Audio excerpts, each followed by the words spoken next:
देखिए फ्रेंड्स, अभी हाल ही में यूपीपीएससी ने असिस्टेंट प्रोफेसर की जो परीक्षा है इसको करवाई है। कब करवाई थी? 15 मार्च को। तो इस वीडियो में हम लोग 15 मार्च को यूपीपीएससी का जो असिस्टेंट प्रोफेसर की परीक्षा हुई उसमें जो 30 प्रश्न पूछे गए, आपने देखा होगा आज के न्यूज़ में कि ये जो 30 प्रश्न थे ये काफ़ी डिफ़िकल्ट माने जा रहे हैं, और ये भी कहा जा रहा है कि जो सब्जेक्टिव प्रश्न थे वो आसान थे और जीएसई फाइनल मेरिट को तय करेगा। तो जीएस को लेकर आपको बिल्कुल भी लापरवाही नहीं बरतनी है अगर आप यूपीपीएससी की तैयारी कर रहे हैं तो। और सबसे पहले ये कि अगर वीडियो आपको जो है यहाँ पर जो लिखा गया है प्रश्न अगर आपको स्पष्ट दिखाई नहीं दे रहे हैं तब आप थोड़ा सा सेटिंग पर क्लिक करिए, और सेटिंग पर क्लिक करने के बाद आप क्या करेंगे कि थोड़ा सा जो रेजोल्यूशन है उसको इंक्रीज़ कर लीजिए ताकि आपको हर चीज़ अच्छे से दिखाई दे। आइए शुरू करते हैं। पहला क्वेश्चन देखते हैं।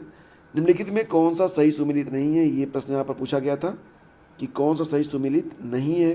तो देखो यहाँ पर अनुच्छेद 52 राष्ट्रपति का निर्वाचन, ये तो आप जानते हैं कि जो राष्ट्रपति का निर्वाचन है ये अनुच्छेद 55 में मिलता है, तो यही हमारा उत्तर हो जाएगा। और बाकी सही है। अनुच्छेद 51A मौलिक कर्तव्य, अनुच्छेद 154 राज्य की कार्यपालिका शक्तियाँ, अनुच्छेद 165 राज्य का महाधिवक्ता। अगला क्वेश्चन देखिए, निम्नलिखित में कौन सी संख्या नीचे दिए गए चित्र में क्वेश्चन मार्क का स्थान लेगी? यहाँ पर कौन सी संख्या आएगी? तो यहाँ पर बहुत सिंपल था, 46 है 22 है, तो मतलब ये क्या करना था, 46 और 22, तो 6 में से 2, यहाँ से 6 में से 2 गए 4 हो गया, और 4 में से 2 गए 2, तो बस यहाँ से यहाँ आपको घटा देना था। जैसे यहाँ पर देखिए 9 में से 2 गए 7, और 6 में से 4 गए 2, इसी प्रकार से 9 में से 8 गए 1, और 7 में से 3 गए 4, तो 41 इसका आंसर हो गया। तो यहाँ पर मैं हर प्रश्न को बहुत ही डिटेल में नहीं करूँगा डिस्कस, क्योंकि इसी वीडियो लंबा हो जाएगा। तो आंसर की है तो इसको आंसर की ही बने रहने दें, और बाकी के जो प्रश्न हैं यहाँ पर इसको हम एक छोटे से वीडियो में अलग से डिस्कस कर लेंगे। एक स्कूल के 2017 से 2020 तक लड़कों और लड़कियों का अनुपात यहाँ पर दिया गया है। वर्ष और अनुपात 2017, 2018, 2019 और 2020 ये अनुपात है। यहाँ पर कहा गया कि ये 2018 और 2020 में लड़कियों का अनुपात 3:1 है, तो 2018 और 2020 में लड़कों का अनुपात क्या होगा? तो इसका आंसर हो जाएगा ऑप्शन सी। मौलिक अधिकारों के संदर्भ में निम्नलिखित कथनों में कौन सा सही है? तो यहाँ पर देखिए क्वेश्चन नंबर 4, संविधान का अनुच्छेद 19(1)(g) भारत के सभी नागरिकों का किसी भी पेशा या व्यवसाय करने के अधिकार को सुरक्षित करता है, और संविधान के अनुच्छेद 19(1)(g) के अंतर्गत मादक द्रव्यों के व्यवसाय करने का कोई मौलिक अधिकार नहीं है, मतलब दोनों सही है यहाँ पर। तो इसका सही जवाब हो जाएगा 1 और 2 दोनों करेक्ट हैं, ऑप्शन सी। किस गवर्नर जनरल के कार्यकाल में प्राचीन स्मारक संरक्षण अधिनियम पारित हुआ था? प्राचीन स्मारक संरक्षण अधिनियम ये पारित हुआ था लॉर्ड कर्जन के समय, याद रखना है इसको, 1904 में। अगला क्वेश्चन है एंट्रापी। अब देखो जो लोग साइंस के स्टूडेंट हैं जिन्होंने इंटरमीडिएट और बीएससी की हुई है वो लोग इस प्रश्न को अच्छे से समझ पाएंगे। तो कुछ प्रश्न ऐसे होते हैं जो कि मतलब कितनी भी तैयारी कर लो, अगर आप अदर साइड के हो तो ऐसे प्रश्न, तो फिलहाल एंट्रापी कौन पढ़ता है? फिलहाल एंट्रापी से क्वेश्चन आया भी है। तो एंट्रापी के संदर्भ में जब तंत्र की यानी कि सिस्टम की ऊर्जा बढ़ती है तो निम्नलिखित में कौन सा कथन सही होगा? अब यहाँ पर देखो थोड़ा सा मैं प्रश्नों को इंग्लिश में दिखाने की कोशिश करता हूँ। With reference to entropy when energy of system increases which one of the following statement will be correct? तो entropy of the system increases and entropy of the system decreases. तो इंग्लिश में समझना थोड़ा सा आसान होता है साइंस को, तो यहाँ पर केवल एक सही है, ओनली 1, ऑप्शन ए यहाँ पर करेक्ट है। ठीक है। यदि स्कॉटलैंड को देखो यहाँ पर क्या दिया गया है कि बस कोड दे दिया गया है, कोड में से आपको पहचानना है कि सी का कोड क्या होगा। स्कॉटलैंड को लिखा गया है 1 2 3 4 5 6 7 8, लोन को लिखा गया है कि 1 4, तो इसी प्रकार सी का कोड क्या होगा? तो सी का कोड यहाँ पर ऑप्शन सी है 6। ठीक है। और सूची 1 को सूची 2 से सुमेलित करिए।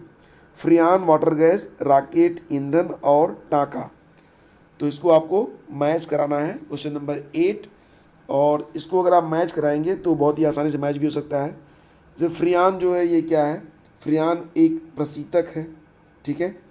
उसके बाद बात करें तो वाटर गैस, हाइड्रोजन तथा कार्बन मोनोऑक्साइड, रॉकेट ईंधन में द्रव हाइड्रोजन, और टाँका जो होता है ये टिन और लेड से लगता है।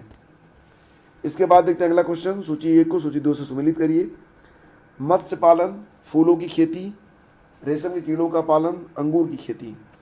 इंग्लिश में देखिए, एक्वाकल्चर, फ्लोरिकल्चर, सेरिकल्चर और विटीकल्चर। तब आप इनको आसानी से समझ पाएंगे, ठीक है। तो इसका जो आंसर होगा क्या हो जाएगा, इसका आंसर हो जाएगा, अब देखो यहाँ पर जो एक्वाकल्चर होता है फ्रेंड्स, एक्वाकल्चर, तो ये क्या होता है, ये फिशरीज होता है ना, फिशरीज ऐसे। उसके बाद फ्लोरिकल्चर फ्लावर, सेरिकल्चर सिल्क, और विटीकल्चर ग्रेप्स, अंगूर उत्पादन से संबंधित है। विटीकल्चर अंगूर की खेती।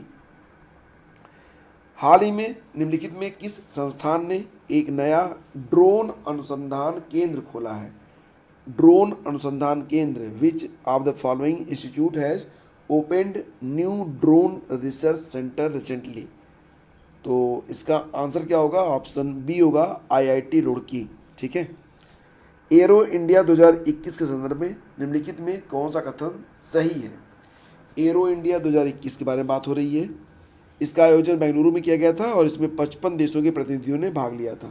दोनों स्टेटमेंट सही हैं, ऑप्शन सी करेक्ट है इसका।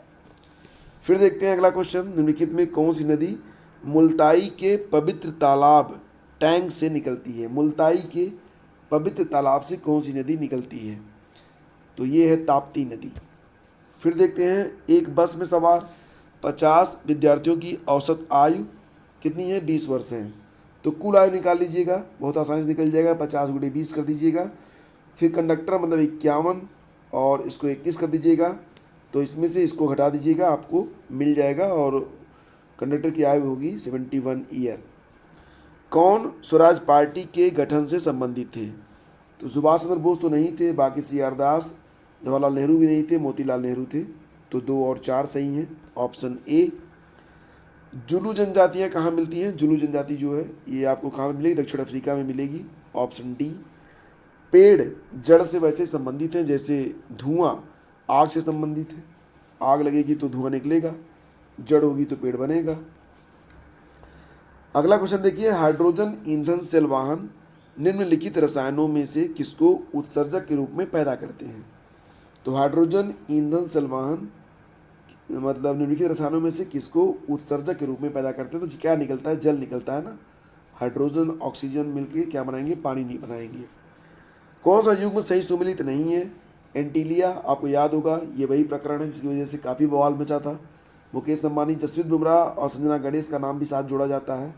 नोवावैक्स कोविड-19 की वैक्सीन है। इंदु मल्होत्रा जो है ये जज हैं, महिला क्रिकेटर नहीं है। तो सही जवाब हमारा ऑप्शन डी है। समानता का अधिकार अनुच्छेद 14 से 18 के बीच में है, करेक्ट है।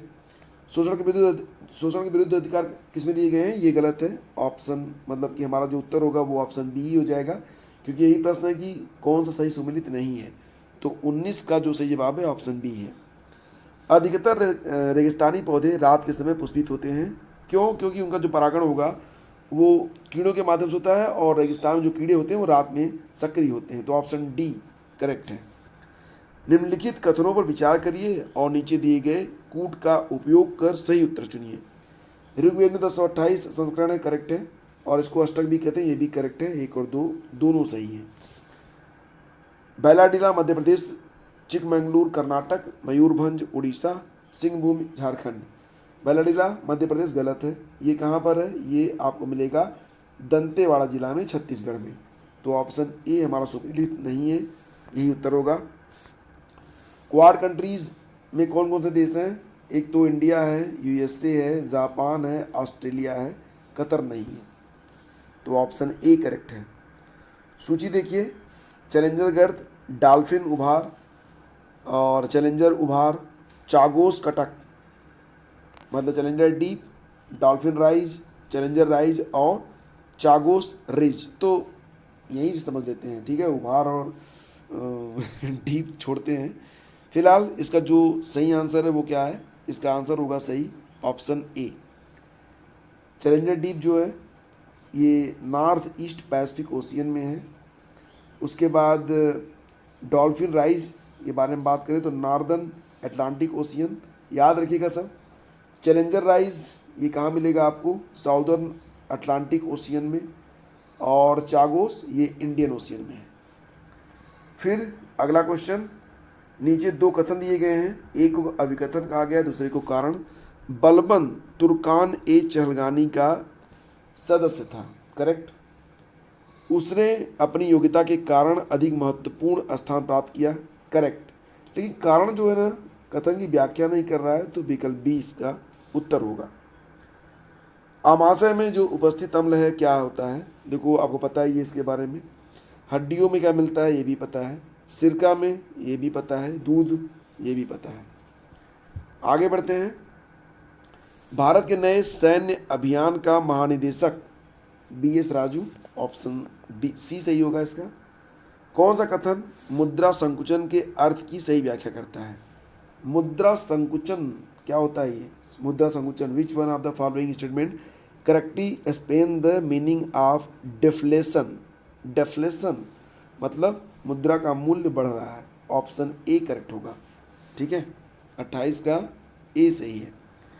मराठों के संदर्भ में देखिए, मराठा चौथ और सरदेशमुखी के रूप में कर वसूल करते थे, ठीक है। मराठों ने 1761 में पानीपत के द्वितीय युद्ध में भाग लिया था, सही है। तो सही जवाब क्या हो जाएगा, ऑप्शन दोनों सही है, तो ऑप्शन सी। और देखिए ये तीसरा प्रश्न है। अभिकथन है कि नर्मदा नदी अपने मुहाने पर डेल्टा का निर्माण करती है और यह एक भ्रंश घाटी से होकर बहती है। तो इसका उत्तर क्या हो जाएगा, ऑप्शन डी हो जाएगा। तो ये भी आपको समझ लेना है, ए गलत है, आर सही है। ए गलत है, अभिकथन गलत है, कारण सही है। तो ये थे 30 प्रश्न। अब ईमानदारी से बताइए कि अगर आप एग्ज़ाम में बैठे हैं या बैठे होते तो इन 30 प्रश्नों में कितने प्रश्न आप कर पाते। तैयारी करते रहिए हमारे साथ, हम शीघ्र मिलेंगे आपसे एक नए वीडियो में। तब तक के लिए आगे दीजिए, नमस्कार, जय हिंद।